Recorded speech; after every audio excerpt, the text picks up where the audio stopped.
Hello guys, I hope you're all having a great Christmas. It's been a while since some of you have heard from me.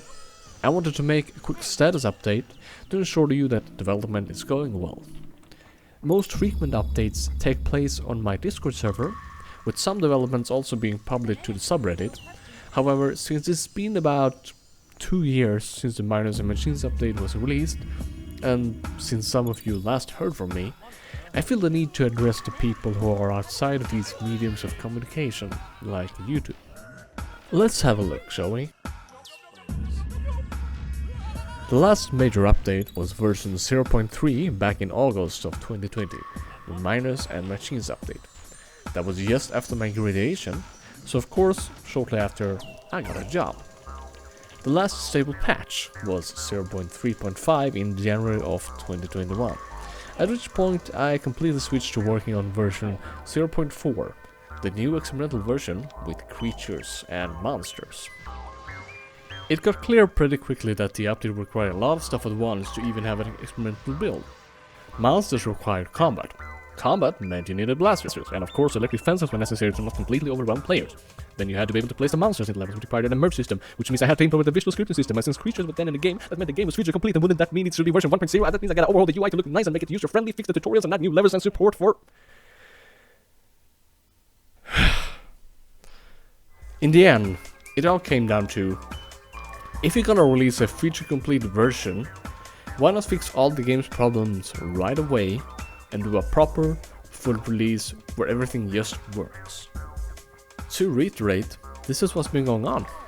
2021 was a rough year in many ways, but in December of 2021, I had finally published the first experimental build with monsters.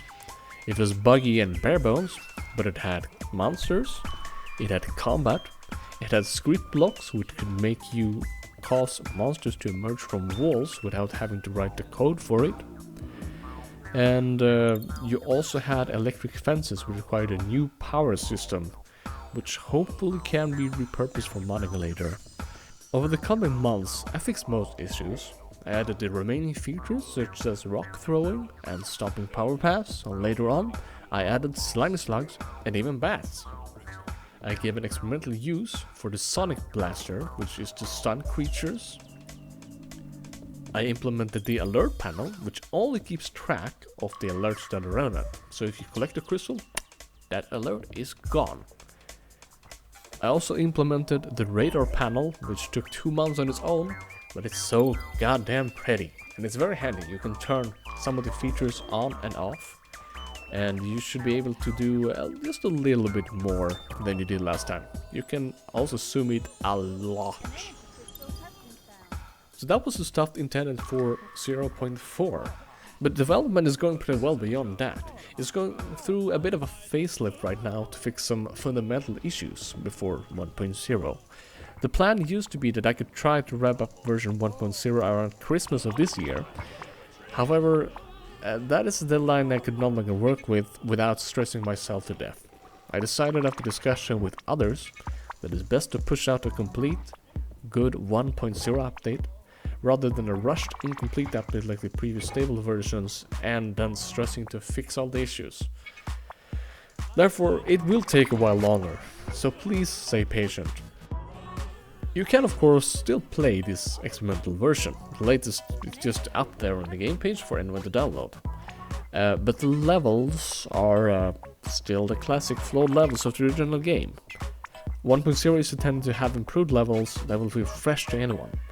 So if you're waiting on the creatures and you're just waiting to play the game one more time, you can just as well wait.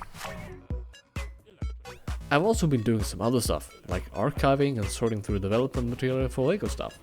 For example, with some help, I managed to get in contact with the original LEGO Rock Raiders composer, and in case you can't tell, you're currently listening to the original master tracks for the Rock Raiders PC game.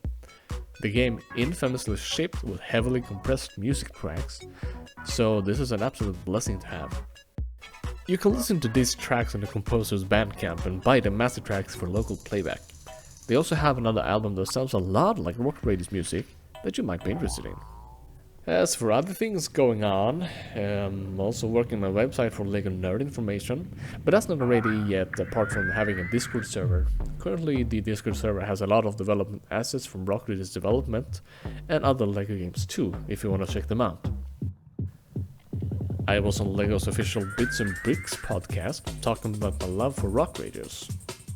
Oh yeah, I still got plans beyond version 1.0. I have a whole document here named Rock Raiders Act 2, which, yeah, I hope you'll see that at some point. It should be cool. And there you got it. In summary, the next update is not 0.4 anymore, but version 1.0, the first full release. And it's coming soonish, in the coming months. So there's not really been any pauses, it's just been a dilemma of what to release and how, culminating this undertaking to essentially finish up everything in the game at once. I do not consider 1.0 to be the final update of the game, but let's talk about the future once 1.0 has wrapped up, and you'll know when that happens. If you want more frequent updates, consider joining our Discord server. We're a nice bunch and you'll be amongst the LEGO nerds who love the 90s LEGO styling games. Or feel free to join the LEGO Research Realm, which is the place I talked about, which has LEGO games development content and stuff. It's pretty cool, but a bit silent. Until next time, see you in the caves.